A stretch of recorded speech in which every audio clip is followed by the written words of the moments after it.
Hi folks, Job Look Comics here. We're having a look at an old Bronze Age title that some of you will know because I think there was a cartoon show made out of it, and I think it's part of I think it's part of the James Gunn new DC project. So you got Weird War, and it's issue 108, and it's got the creature Commandos in it. Look at these goofballs. That's Frankenstein. That's Dracula. Who else is there? The Wolfman. There's a Wolfman, which makes me wonder where the mummy is. And as well as Creature Commandos, you would also get a GI robot in here, and he does exactly what he says in the tin. He's a GI, and he's a robot. So this is 1982. So leaving the Bronze Age and sort of going into the more modern age, as they tend to call it. And this is Bob Kanigher, of course it is, but Pat Broderick and John Beattie here doing the artwork, and the artwork's pretty good. I mean, look at this. If you were going to have a GI robot, that's what you would want it to look like, I think, yeah. Weird War used to be like an anthology, scary comic, and it was pretty much in the same ilk as House of Mystery, House of Secrets, Witch and Hour, those kind of DC things. But of course, times move on, and I don't know, maybe the creators were struggling coming up with various different ghost stories that were just all based during wartime. Although, let's face it, there's plenty of war going on, so it's not like there was lack of material. But, you know, maybe they were just feeling that it was getting a bit stale.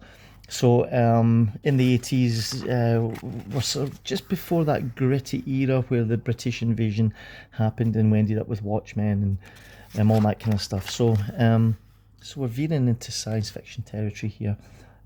Which was which I think Weird War did kind of, I think it did touch on it in various different aspects as well, but not quite so much as these issues here do. I mean, look at this. This is just sheer science fiction. And if you're thinking to yourself, I cannot believe how good that artwork is, it's because it's by J. Garcia Lopez, who, in my book, is one of the most underrated artists who ever worked in comic books.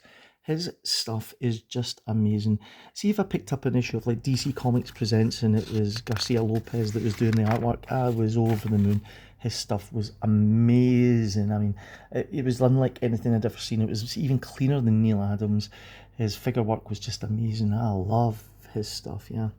Anyway, once they were men until a government experiment transformed them into the weirdest warriors. A government experiment makes you wonder. And in the Kingdom of the Damned, here's the G.M. DeMatteis, who is the creator. I met him at a convention once. He was so cool. He had a big sort of cowboy hat on and this really long leather jacket. He looked like an exiled Time Lord.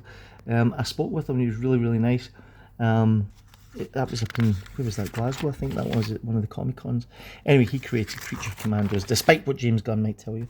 And this was just shenanigans, really. So, Frankenstein and Dracula and the werewolf and no mummy.